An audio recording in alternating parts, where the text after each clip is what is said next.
Hello, my friends, and welcome back. Thank you very much for being with me again today. I said this many times, and I said it because it's true.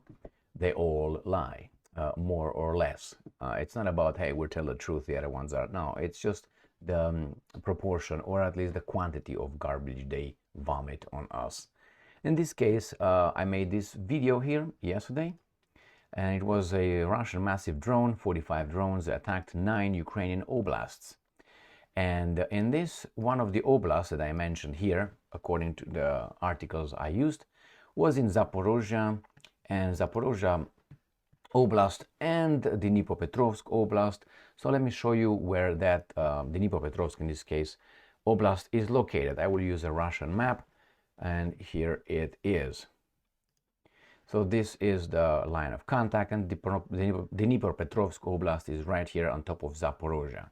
So this was one of the oblasts affected by the Russian massive drone attack. So, but they said, well, you know what? We destroyed many drones as they were incoming right here in Dnipropetrovsk, and only some debris fell over, and we were basically successful. So, as always, as I started, it's about exaggerating, minimizing, and lying, or by omission or straight lies. Now, the Ukrainians come and say, well, actually, there's about 53,000 people with no electricity in Dnipropetrovsk.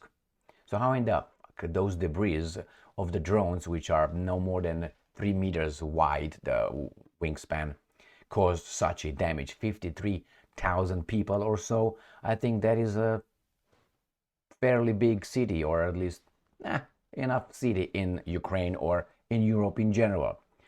53,000, small city, let's put it this way, but it's 53,000.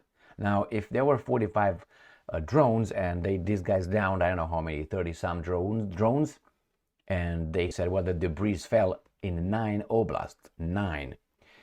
You can imagine that actually these guys most likely lied about their success. They did it before, and this is the same issue with finding the information in other articles. As I explained many times, if I have a pair of glasses and I don't want to tell you the price because they're too expensive, I will avoid saying that. And I will tell you how fantastic the benefits. You see, they're very light, this is the whatever, and so on. I will give you only the advantages because I'm a salesperson. I want to sell you those glasses. But if you make another video or another commercial on some iPad, and during that iPad you say, well, to read these things, you use glasses when you read, and they say, yeah, but by the way, those glasses are very expensive. They are $3,000. Boom, you found out that actually the article talking about the glasses did not tell you how much they cost. Why? Because it was too expensive. But you find out from a different article related to the iPad. The same here. They say, well, we destroyed the drones, no damage, only 1 or 2 civilians, everything was just fine. And the next day they talk about the damage, and you find out, let me show you what, from Ukrinform, right, Ukrinform right there, you find out that over 53,000 consumers, 7 mines left without electricity in the Dnipropetrovsk region following Russian attack. How is that, fitting in this one? And if you go and watch this video, you're going to find out most of the drones were downed and only some debris, blah, blah, blah, blah, blah, blah, blah. But on the other hand, you find out from this iPad, let's put it this way, article that over 53,000 remain without electricity. Now, I don't know how familiar you are with the sources of energy and how the energy is distributed. If you destroy those stations of electricity, the how do you call them, distribution stations, it's those distribution stations are not like this big.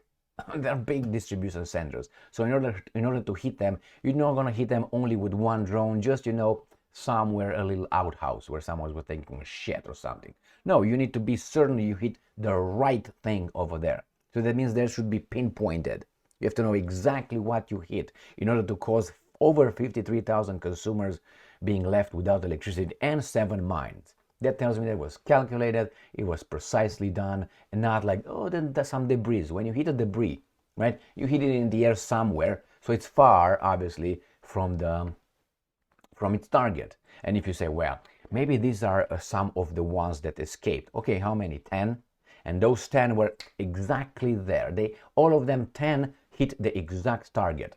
Remember, these guys are telling us that the Russians are so off, and their drones and missiles and all their military, all the weapons are garbage. But somehow, those 10 succeeded to cause so much damage just in the Dnipropetrovsk area, region. We're not told how much damage was in the other one. You can still find it, but nevertheless, my point is, these guys tell you about the glasses, but when it's about telling you the price, you have to find it in other articles.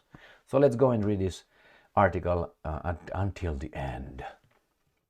Following Russia's overnight drone attack on the Dnipropetrovsk region's Pavlohrad, over 53,000 household consumers, 53 household consumers. So that could be more than, let's say you take at least 3 people in that, there's 150,000 people. That's a big or average city, I would guess in that. Why I guess I compared Ukraine with Romania, and I know kind of like how much is a 150,000 city. It's a big city. Consumers were left without electricity as well as 7 mines and a plant. So you see how many things with what? Now I don't think that all those 10 drones that escaped the Ukrainians' defenses were all of them in the Dnipropetrovsk region, right? It's fair to say that maybe 1, 2, 3 hit the targets, because in other 8 oblasts, they hit again, they missed some, unless they had 100% everywhere else except Dnipropetrovsk. Doesn't make sense. Not impossible, but very highly unlikely. So I'm quoting, over 53,000 household consumers were left without electricity in Pavlohrad and adjacent districts, as well as the industrial sector. So you see, this article goes bigger and bigger and bigger. The title was 53,000 consumers, which is actually 150,000 consumers on average. Because I'm saying a family should be 1, 2, and a child. So that's 53,000 multiplied by 3, I will get about 160, well, 159. Let's give 159, well, that's 150, I don't give a shit. But just 150,000. They downed it, they lowered it by saying 53,000. Over, they said, over. It's another important thing. Over could be, over 53,000 could be, I don't know, 2 million. It's over 53,000, They don't say between, like 53 and 54. And then 7 miles.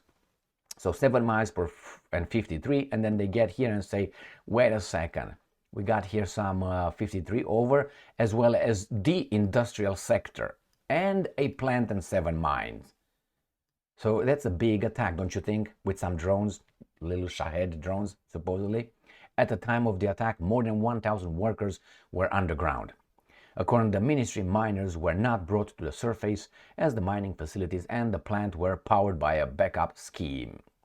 A substation of the Ukrenergo national power company, which had been damaged in Russian shelling, was connected to a diesel generator. A fire was extinguished and power supply services were partially restored. That diesel generator, just so you know, cannot power all these things right over here, okay? That's a diesel generator, all right? But anyway, what do I know? A fire was extinguished. A diesel generator. Currently, about 30,000 consumers are remaining without electricity.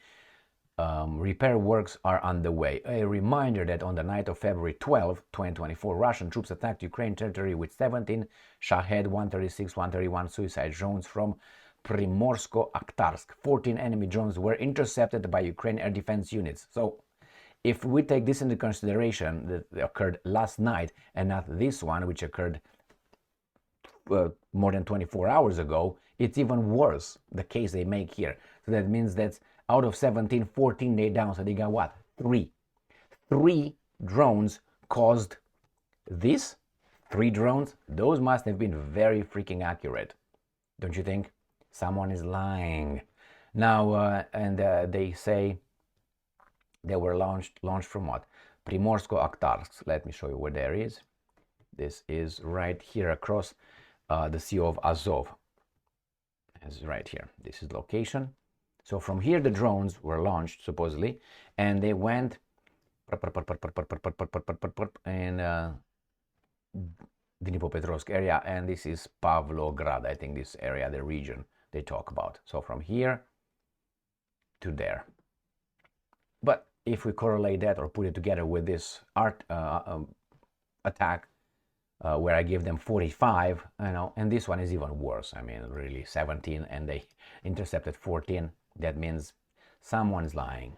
Definitely that they're minimizing the destruction.